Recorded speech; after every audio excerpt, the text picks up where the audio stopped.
Hey all, good afternoon. It is 3rd of February 2022, and we have a really bad market going on in the background. I would like to first start off by looking at the results that have come in very quickly and see how they have impacted the market. And next we'll look at the CRISPR industry news items and updates. And after that, we'll go to the technical analysis and end up this show. So having said that, let us get started looking at how the results have panned up so far. So on Tuesday, we had Google, AMD, and UPS. All of them gave upbeat results, but Starbucks and PayPal kind of put the spirits down a bit. On Wednesday, we had Cognizant. That was yesterday. We had Cognizant reporting. It was a tepid report and did not make much difference to the market. However, Meta reported earnings and outlook, and it did not look very good for the market. And as a result, the sentiment is down significantly. We felt it after hours yesterday, and we are still feeling it today. But I'm thinking by around 3 o'clock or 3:30 this evening, sentiment should improve slightly. We have Amazon and Clorox reporting on Thursday. We'll check that out. And on Friday, we have Regeneron. So having said that, I would like to now turn my attention to the news articles that we have. The first one happens to be a good news article. This is from NBC. And when articles like this start appearing in NBC and CNN, we should say that CRISPR has arrived into prime time, and that's how I feel about this. So the story is about a guy called Doug Olson, who was treated for leukemia in 2010 with an experimental gene therapy. Even though the article says that his blood cells were transferred into cancer cells, the way we should understand it as CRISPR investors is that he was subjected to a autogenous treatment where T cells were taken out of his body. They were modified using CRISPR-Cas9, and they were converted to have the chimeric receptors, which can seek and destroy cancer cells. And the treatment cured Olson and also a second patient, according to the University of Pennsylvania doctors. And this is the first time that anyone who has been treated with for blood cancer has been free and has been in remission for more than 10 years. It's a decade long. It's a very strong result. So the patient himself, Olson, is now 75, and he's saying he's doing great, and he's very active, and he was running half marathon until 2018. So in his words, this is a cure, and they don't use the word cure lightly. So he's a fan of this treatment and swears by it. This is the Novartis CAR-T therapy. If you recollect, I had put a video embedded inside one of my earlier videos, which showed the CAR-T cells, how they are created, how they go and destroy cancer. So you can always look up in my channel and find that video. I had also given a link to Novartis where you can go and check it out directly on their website. So, however, one of the things I would like to caution all the investors is that there are always associated risks with CRISPR-Cas9 treatments. And one of the risks also is that these treatments destroy cancer cells en masse at once. And as a result, the blood gets a whole lot of this debris and waste, and it has a big impact on the kidneys. At least this is one of the known side effects. So given that this treatment has been successful for 10 days, and Doug himself was hospitalized for 3 days when he was initially given the treatment, it seems that there is a possibility that we would be able to overcome all those risk factors. But we'll have to wait and see what Novartis says. But Novartis got a little bit of a pop in a pessimistic market today, and it was positive when I last checked. Next, we go on to a news article in phys.org, which talks about CRISPR-Cas9 can mutate unexpected heritable mutations. So this is one of the risks I spoke to you guys about in my earlier videos also. That is, one of these mutations could probably go down into generations, and if it was a wrong mutation, then it's a problem. But this particular article, what it says is that sometimes when you're doing genetic engineering with the CRISPR-Cas9 genetic scissors, unexpected side edits can happen, and those can be passed down generations, and that could cause problem. So that's a new way of looking at the same risk. So it kind of broadens the risk spectrum. So we need to be aware of this. And the next article I have got is from Globe Newswire, which says CRISPR Therapeutics and ViaCyte being announced first patient dosed in phase 1 clinical trial of novel gene-edited cell replacement therapy for treatment of type 1 diabetes. So this is more of a milestone announcement that they have just commenced it, and the first patient has been dosed. We still have to wait a long time before we can see the results and how it has worked out.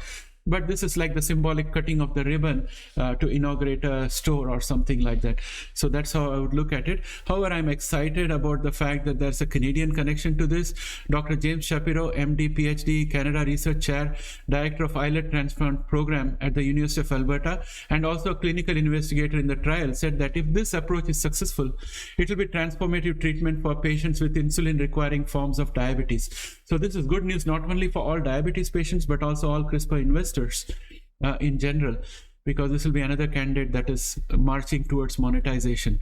The next article is from PR Newswire, where we are talking about NIH funding around $1.63 million over 4 years in order to develop quality control standards. And that will be welcome, especially when we are in a powerful technology which has the potential of creating intergenerational modification to our genome and other things. So a most welcome development. Having said that, I would like to now proceed to look at our VIX. And when we look at VXN, I would like to see the 1 year time frame. That's what we have here. And each of these candles is 1 day. So we are right now being pushed down by this resistance at 31.07, which is a good friend for us. And we should look at us falling down further during the day. And probably we might have some positive impact on the NASDAQ, and instead of NASDAQ ending at 2.58, which is what it is at, minus 2.58% down, I expect that we might end the day with NASDAQ being at minus 1.75% down, because I'm thinking by around 3:30 p.m. the market would have digested the Facebook result and would be looking forward optimistically towards Amazon, and would also try to balance the Facebook fiasco with the great results from Apple and the other companies that reported before, especially Google and UPS. So there should be some positive sentiment returning back to the market in due course. Now let us look at NASDAQ. We have NASDAQ here knocking at the resistance at 14227.00. So we went all the way up and then we fell down, and we are being now resisted by the 9-day EMA, which is this white line that you see here. I'm just going to make this line a bit thicker so that you can see it better. Okay, there you go. So that you can see it much better. So that's becoming a resistance for us, and we need to break through it. And our MACD is turning bullish, but the momentum is going down. So it's a mixed bag out here. Let us go and look at our biotech shares. So the very first one is Novartis, which is up 0.84%, and it's above the support of 86.48, and it's also battling resistance from our 9-day EMA, which is at 86.59. So right now at 86.64, we are just about gone above it, and if we maintain that, then our next resistance is going to be our 20-day EMA, which is at 86.87. That is the purple line. Again, for the purple line, I'm going to make it slightly thicker for you so that you could see it clearly on your screens. I hope this makes it clear. Yeah, so there it is. That is the purple line.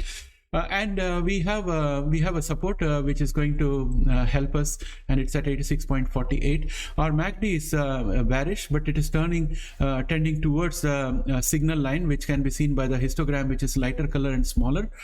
So hopefully with the RSI picking up right now, we should be able to see some amount of positive. And the reason why Novartis is still positive despite a very pessimistic market is because of the news article we spoke about, the 10-year remission on blood cancer. So I'm expecting that Novartis would put on some more positive before we end the day, and jump a little bit more in order to compensate for what didn't happen today, provided Amazon comes up with a good result. Next we go to Intelia, which is up 1.39%, and the MACD is bullish and the momentum is also picking up. So I would expect Intelia to stay green today and probably end up around 1.25 or something positive, $1.25 positive by the end of the day. Right now it's around 12:49 p.m. so we have plenty of time to go, and our resistance happens to be at 100.64, and we have a support of both the 9-day and the 20-day EMA, which is right below us. So that's the scene with Intelia. Next we go on to Regeneron, which is down minus 0.45%. And if you remember, I had mentioned that this is a bullish pennant and we are going to break up out of it. So we already broken out of it, and this is the second day running, and we are right now just above 619.54, which was our next resistance. We are at 620.02. So I'm going to wait until the end of the day before I convert this into a support. And our other resistance is going to come from the 50-day EMA, which is at 621.22. Again, I'm going to convert this into a thicker line so that you can see in your monitors, as you can see here. So that is the green line. It's kind of making the screen messy, so I'm going to just expand everything so you can see clearly. So this is our candle for today, and those are the 2 weeks we have. So if I look at the MACD, it is positive for the day, and it's also the RSI is also just about neutral. If I go to a 1-day view of the market, then I can see that our MACD is just about crossing over into positive above the signal line to become bullish, and the RSI is also picking up slightly and is going above neutral. So I'm thinking that Regeneron would gain some amount of traction today, and instead of ending the day at minus $2.36, it may probably end the day minus 1.75 or something like that. Let's go on to Pfizer. Pfizer again is down almost 55 cents today. It's almost down 1%. The MACD is looking bearish and the momentum is not there at all. And if I was to go into a long-term view, if I look at a 6-month view, then you can see that we are in a long-term bullish channel, and we are having a support here at 52.48, and we also have this diagonal green line at the bottom which is giving us support, and this line out here at 49.83, which is shown as a resistance here, is actually a support for us. I had not updated it earlier. So we have a whole lot of supports out here, and Novartis and Pfizer itself is a pretty good company, but otherwise I think that Pfizer should end the day somewhere around minus 45 or minus 30, given that my belief is by around 3:30 the market is going to turn around. Verve is at minus 1.68%, and if I go to a 1-day view, we can see that the MACD is below the signal line, and the RSI is also losing momentum. It's going below neutral. Therefore, I would assume that Verve is going to end the day in a negative, maybe minus 35 or minus 36. But that's what I'm looking for Verve. For CRISPR, it's down minus 1.74, and we should probably have some positive catalyst for CRISPR, and it's all getting overshadowed by the pessimism of the market and the fact that we don't have any major revenue streams out here for CRISPR.